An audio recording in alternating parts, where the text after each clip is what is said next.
नमस्कार। आप सभी भक्तों को विजया एकादशी की हार्दिक शुभकामनाएं। आइए मिलकर सुनते हैं विजया एकादशी की व्रत कथा। एक बार की बात है, धर्मराज युधिष्ठिर ने भगवान से कहा, हे जनार्दन, फाल्गुन मास की कृष्ण पक्ष की एकादशी का क्या नाम है? उसे करने की क्या विधि है? आप मुझे कृपा करके बताइए।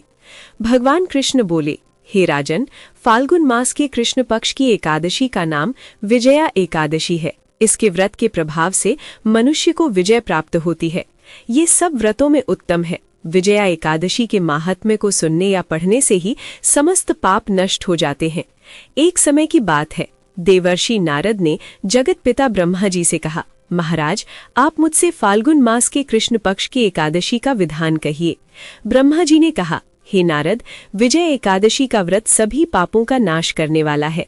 इस विजया एकादशी की विधि आज तक मैंने किसी से नहीं कही है। ये समस्त मनुष्यों को विजय प्रदान करती है। त्रेता युग में मर्यादा पुरुषोत्तम श्री रामचंद्र जी को जब 14 वर्ष का वनवास हो गया, तब वे श्री लक्ष्मण और सीता जी के साथ पंचवटी में निवास करने लगे। वहां पर दुष्ट रावण ने जब सीता जी का हरण किया, तब उस समय से श्री रामचंद्र जी तथा लक्ष्मण जी बहुत व्याकुल हुए और सीता जी की खोज में वहां से चल दिए। घूमते घूमते जब वे मरणासन जटायु के पास पहुंचे, तो जटायु उन्हें सीता जी का वृतांत सुनाकर स्वर्ग लोक चले गए। कुछ आगे जाकर उनकी सुग्रीव से मित्रता हुई और उन्होंने बाली का वध किया। हनुमान जी ने लंका में जाकर सीता जी का पता लगाया और उनसे श्री रामचंद्र जी और सुग्रीव की मित्रता का वर्णन किया। वहां से लौटकर हनुमान जी ने भगवान राम के पास आकर सारा समाचार कहा। श्री रामचंद्र जी ने वानर सेना सहित सुग्रीव की सम्मति से लंका की ओर प्रस्थान किया। जब श्री राम समुद्र के किनारे पहुंचे, तब उन्होंने मगरमच्छ आदि से युक्त उस अगाध समुद्र को देखकर लक्ष्मण जी से कहा, इस समुद्र को हम किस प्रकार पार कर पाएंगे?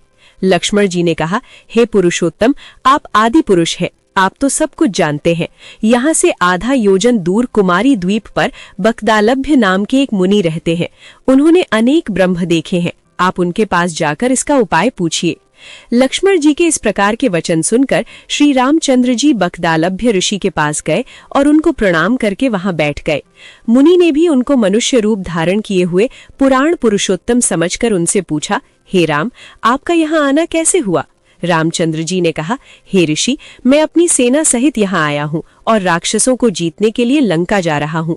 आप कृपा करके समुद्र पार करने का कोई उपाय बताएं। मैं इसी कारण आपके पास आया हूँ। बकदालभ्य ऋषि बोले, हे राम, फाल्गुन मास के कृष्ण पक्ष की एकादशी का उत्तम व्रत करने से निश्चय ही आपकी विजय होगी।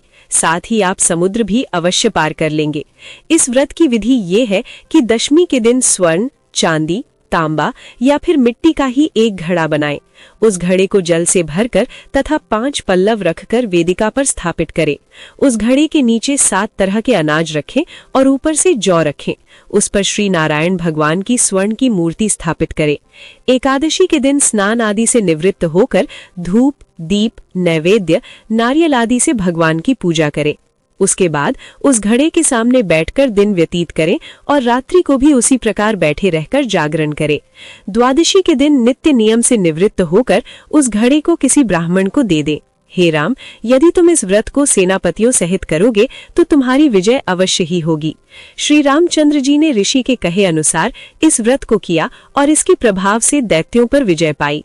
अतः हे राजन, जो कोई भी मनुष्य विधि पूर्वक इस व्रत को करेगा, दोनों लोकों में उसकी विजय अवश्य ही होगी।